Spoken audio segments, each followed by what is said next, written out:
It's always so much fun coming back to Unity of Fort Lauderdale because you get to create together. And Marka sent a message out to me and she asked for my suggestions, as she always does for the songs. And I heard on YouTube that Beyonce sung that song. I was here at World Humanitarian Day at the United Nations on August 19th, which is my mom's birthday, back in 2012.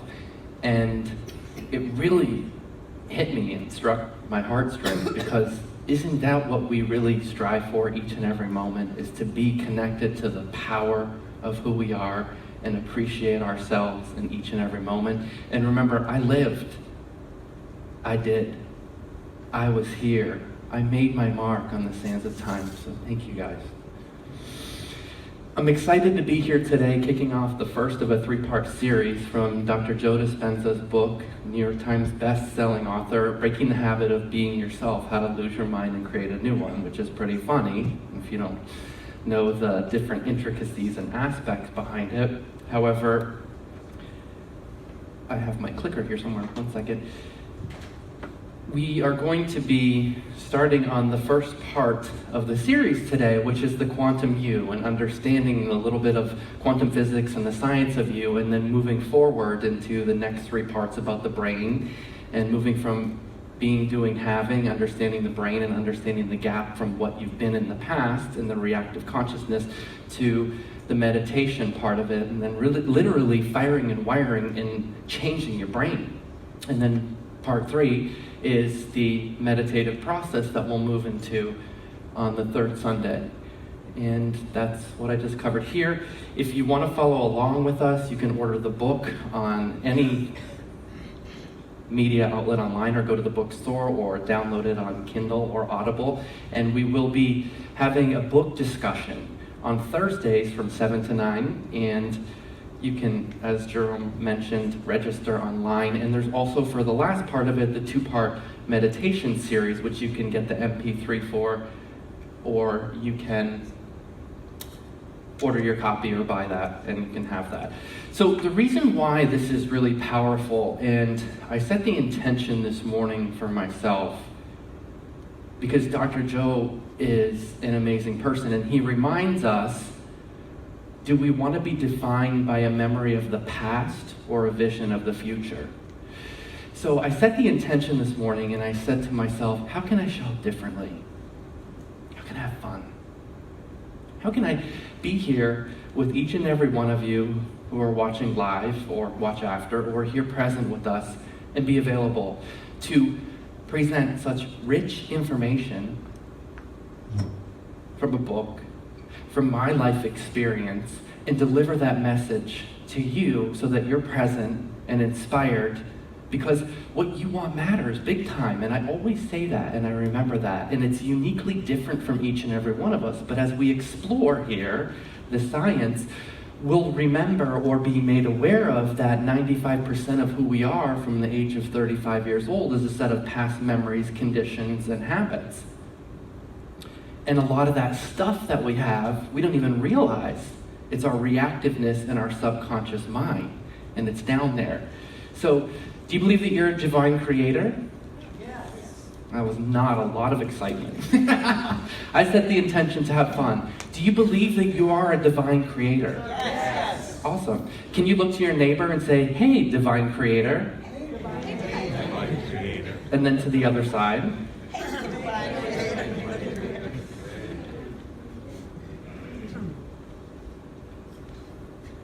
So this is an awesome quote from Dr. Joe, which I put up on, or Unity put up on Facebook. And most people spend 70% of their life living in survival and living in stress. So they're always anticipating the worst case scenario based on a past experience. So who is Dr. Joe? Dr. Joe Dispenza, as I mentioned, is a New York Times best-selling author. He's an international lecturer. He is an expert in the fields of neurobiology, in brain chemistry, in studies of the brain, in meditation, and he lectures around the world. And what's so powerfully important is that this information that is provided to us and available from this amazing and beautiful person, I was introduced to a little over 6 years ago. And He is traveling around the world now at his advanced workshops, and people will walk in with MS, not able to walk in a wheelchair, and leave walking. Through the science we talk about, through the understanding of you are not a memory of your past or subconscious pattern or habit, you can learn to be appreciative of the present moment. And through implementing the meditations and sitting and loving yourself so much to be open and available to what infinite intelligence, this greater mind, has available to us, these instant healings are shown through the Heart Math Institute that he partners with in these EEGs and the brainwave machinery that they hook up to people, and they're seeing when the spontaneous healings are occurring. So not only is he talking about it, people are implementing it and really wanting to make change in their lives, and they're making changes in their lives. I implement one of the meditations every day. And sitting down to the generous present moment for myself and being open and available to love myself and say, no, I'm not defined by the subconscious mind, which is my body and my brain, a record of the past. You are not in charge when those thoughts of lack come up. I'm going to sit here and love myself enough to bless my body, bless my energy centers, and be open and available for that divine mind, that consciousness to orchestrate the event. And that's what's supposed to happen when you move into surrendering and trusting and establishing that relationship with that. And it comes with practice and setting the intention. So he looks at, and I forgot about the fact that he actually had an accident himself. He was getting ready to run a triathlon, and he got on the bike, and through that bike portion of the triathlon, he was hit by a car, and he was projected 30 feet, and his back was shattered.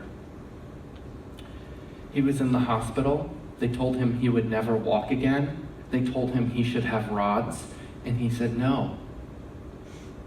And through the processes and these tools and these techniques, and through focus and attention and blessing his body, he was able to heal.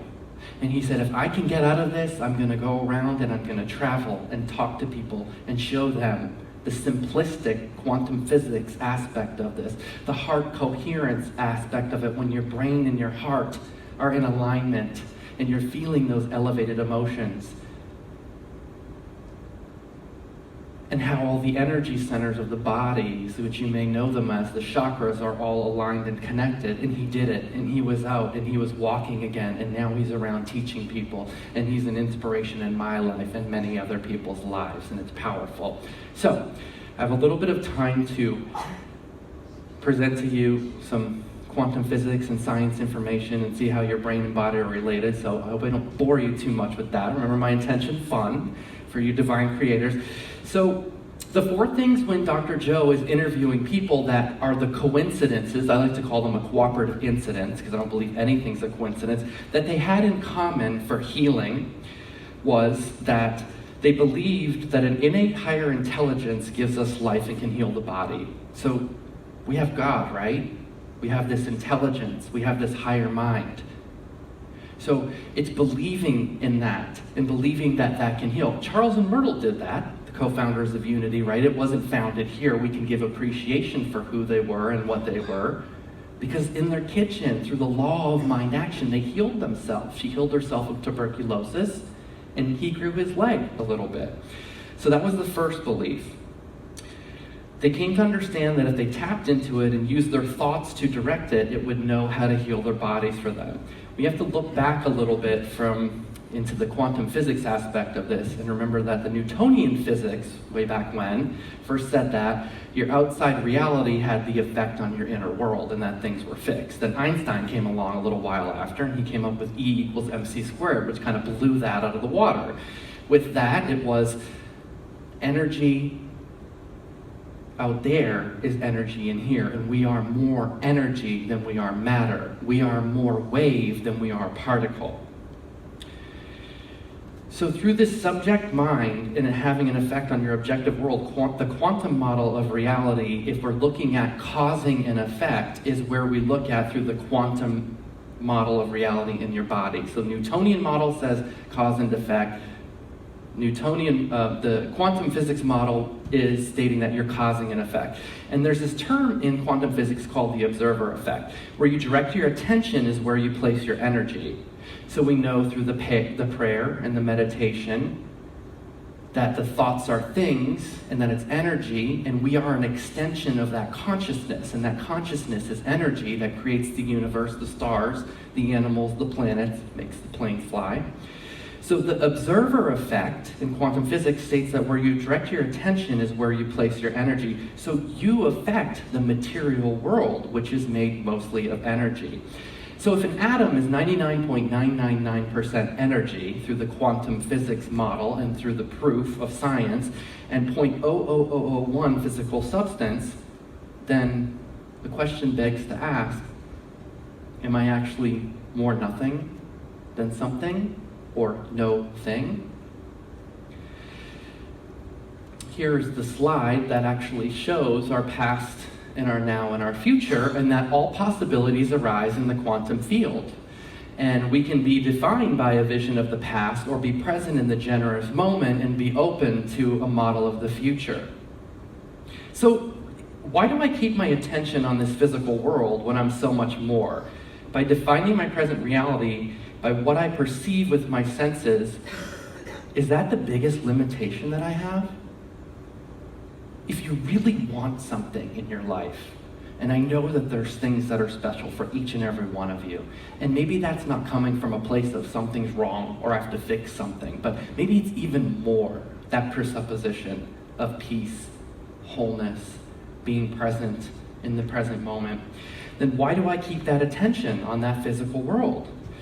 So we talked about the heart coherence and heart math.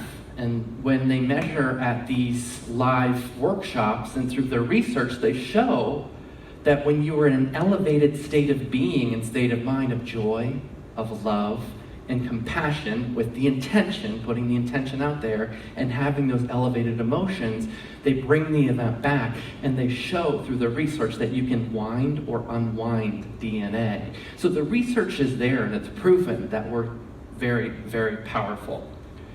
So if our thoughts and feelings are the powerful creators that they are, and the thoughts send out the signal, and then the feelings send the experience back, and we want to be defined by a vision of the future, then wouldn't our events want to be as synchronicities, or fun, or surprise and delight us, if we are more wave and energy than matter?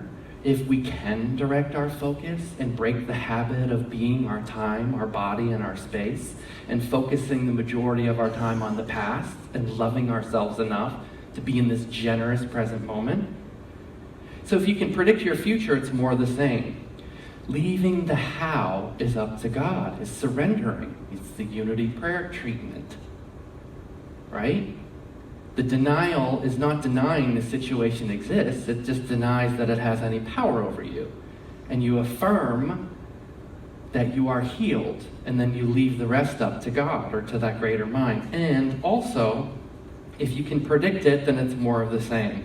If you have appreciation for that event before it's made manifest, then you get your body in a new state of mind and state of being. So that's the first one. The second one is thoughts directly affect your body. And there's a science called psychoneuroimmunology, I got that correct there, that demonstrates this connection between the mind and the body. And we can see here the image of the brain, and there's different parts of the brain. So when you think a thought, what happens is your brain produces a chemical. The chemical acts as the ride. It's like the roller coaster. In a matter of milliseconds, it's like... So the chemicals are sending the thoughts down to the body. The body then receives the chemicals, and it complies with how the brain is thinking. There's 3 chemicals which are called ligands, which are associated with the brain: neurotransmitters, neuropeptides, and hormones. They are responsible for the messengers and the messages in the brain electrically throughout the body, up and down the spinal cord, and delivering the messages throughout the body, and then to the different glands, and that's how we think and how we feel. And what's so amazing about all of this is that the first gland that's located up here in this energy center, the pituitary gland, is the one that we can see that's related to the center of the brain. And when we start changing our mind and our body and elevating that, then we can change the different chemicals and the chemical reactions that are going on in the body. And each of these centers that are in the body are glands.